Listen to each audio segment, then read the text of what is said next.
This has got to go.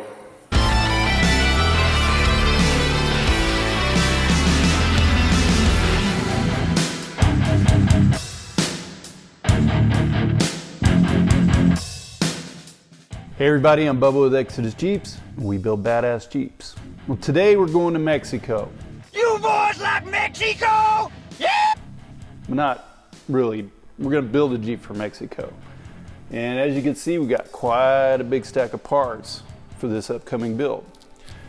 Here's the backstory on it. A couple months ago, a guy hits me up, says he has a house in Mexico, and he wants to build a very capable Jeep to do pretty much whatever he wants in Mexico. Going around exploring the mountains and the countryside, being able to go camping, stuff like that.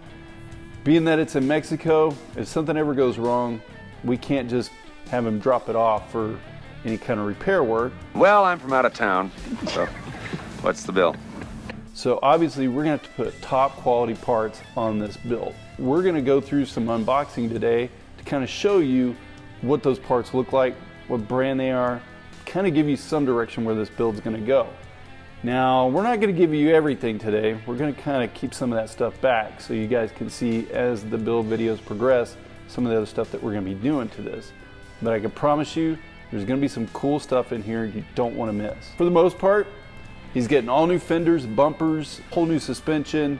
Actually a suspension that we've never done in-house before, so it's going to be a first time for us as well for you to see us do it. Warn winch, as you can see, some Fox coilovers. He's going to be putting on some trail grapplers and some KMC bead locks. There's a whole lot of stuff on this, but I really can't keep track of it all. So it's really important that you just kind of watch along to see what we're going to be doing. But right now, Blake's going to start taking some boxes apart, laying some stuff out, kind of get situated, and start taking some of the outside accessories off this Jeep that are already on there. As you could probably see in the opening, it's not really our style of Jeep, so we're looking forward to rebuilding this Jeep.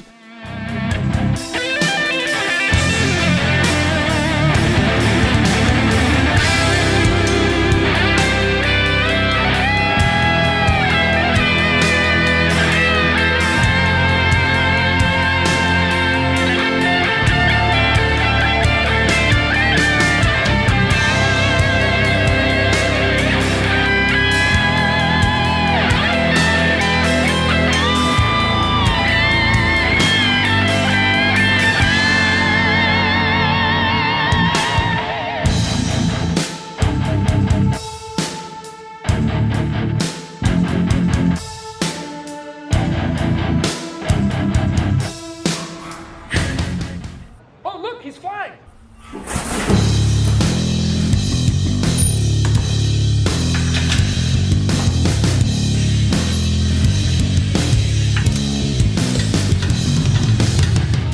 All right, so Blake is taking the Jeep apart right now to get ready to test fit a lot of the pieces before we finish those pieces with either powder coat or something else. I'm keeping that for a surprise. But yep, he's going to continue taking a lot of stuff off, like the light bar that was on there, previous owners put in, the grill that was in the front, that's got to go. And like I said, once he gets those pieces off, he's going to test fit everything. We're going to take it back off and then send it out for powder coat and other stuff. So, yep. Yep.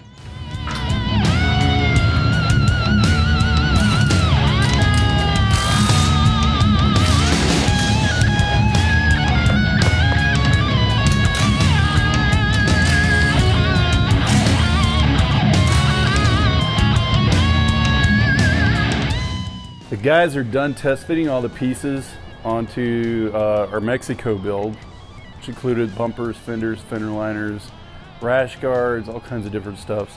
All this stuff needs to be treated. The customer doesn't want raw aluminum parts. Definitely don't want raw steel parts. So we're dropping this stuff off the powder coat, and then we're going to make another stop to do something a little bit different with this aluminum. Now Blake and I are going to load it up.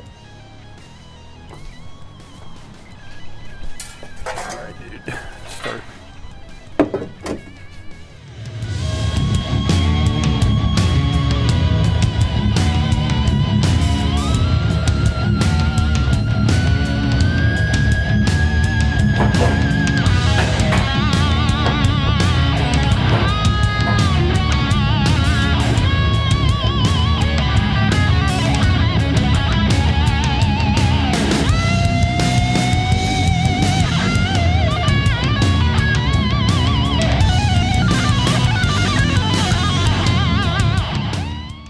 Okay, we're at an undisclosed location dropping off all the aluminum pieces for the Mexico build. These pieces are now going to get a type of hard coat anodizing. I'm going to let these guys explain it more as we do the tour and kind of show you some of the processes, but this is a really great treatment for aluminum, really protects it really well. In fact, it's the same process that we use for our drag link and tie rods. We're dropping off some of those here today also. And yeah, let's watch these guys work. Okay, so what we're doing now is putting in the degreasing tank.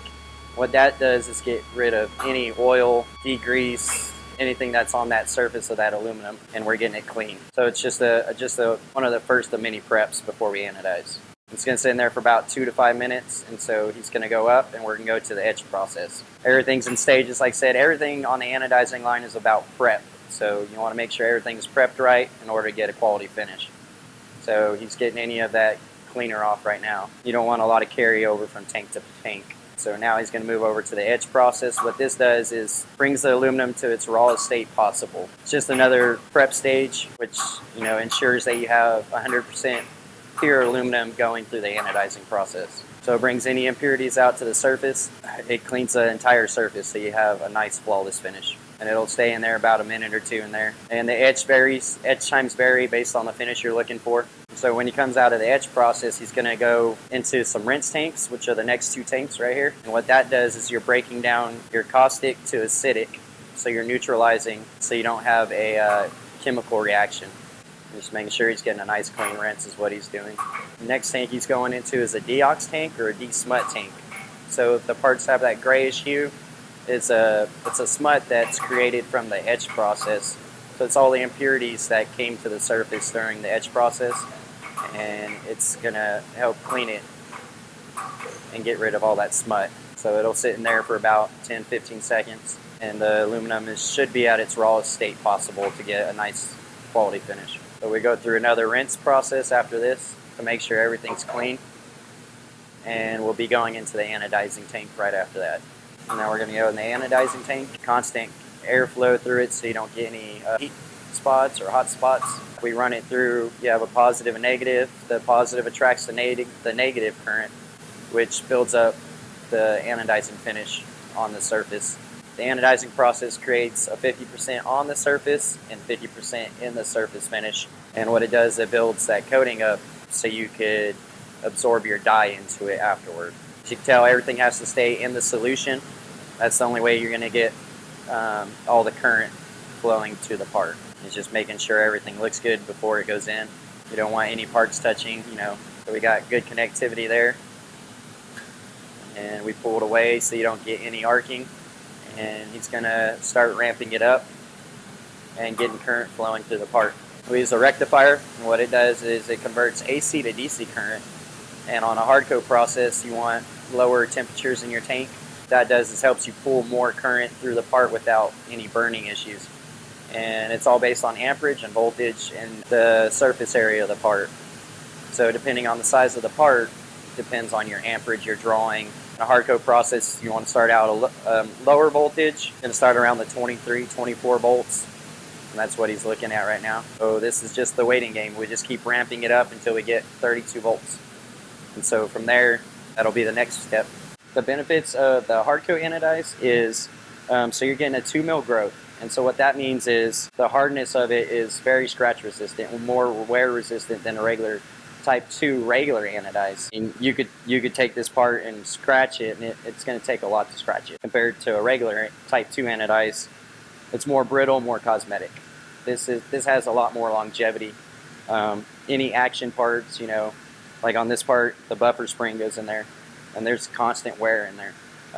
That's why they do the type 3 on there, because of wear resistance. Okay, so what we were doing was we went to a first rinse process right here. And what this does is gets most of your acid off that came from the anodizing process. So we do a 2-tier system to where you get a double rinse. So you have less carryover of acetic acid into this tank. And this would be our final rinse before we go into our dye process. So you want to make sure all that acid's off. If not, that dye won't absorb into your aluminum anodized finish. So once you get a good proper rinse here, you'll go into your dye. And what the dye does is penetrate through your aluminum oxide process that you created in the anodizing. Just imagine a pour and a dye seeps into that pore, and it stays in there once we seal it off in this final process over here. That's after the dyeing process. You close the pores off with the nickel acetate at 170 degrees. It stays in there about 15 minutes, and at that point, everything is, that's the finished product. We also offer colored anodized process, which is on a type 2, which is a regular anodize. So we do yellow, blue, red dyes. We offer other colors as well. It just depends on the size of the job. There's a lot you can do with the anodizing process. All right, so it looks like they're all done with the metal finishing here at the plant.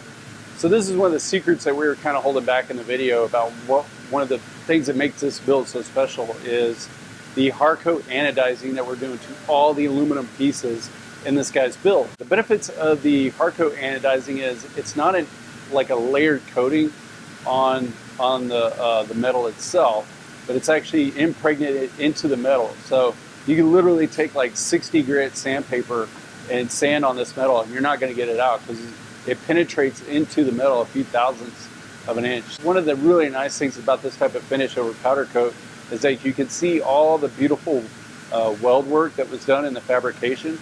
It's all still there. So you get to really appreciate the craftsmanship that went into the build of the product versus a powder coat that's going to be so thick that you don't really see all that. This type of finish is going to be really great for those guys that live in a corrosive environment where there's a lot of salt or salt spray in the air, stuff like that from the ocean. Aluminum parts would normally oxidize really bad, get some white spots and stuff on corrosion, where this is going to protect against that, make them last a long time and look great for a really long time. So, yeah. Now that they're all done with the anodizer, we're going to load this stuff up, head back to the shop, start putting it on. That's a wrap on part 1. Stay tuned for part 2. Don't be missing out Bubba's adventure. Tips and bills. Click as prescribed. Yeah, Tabasco. Stay tuned.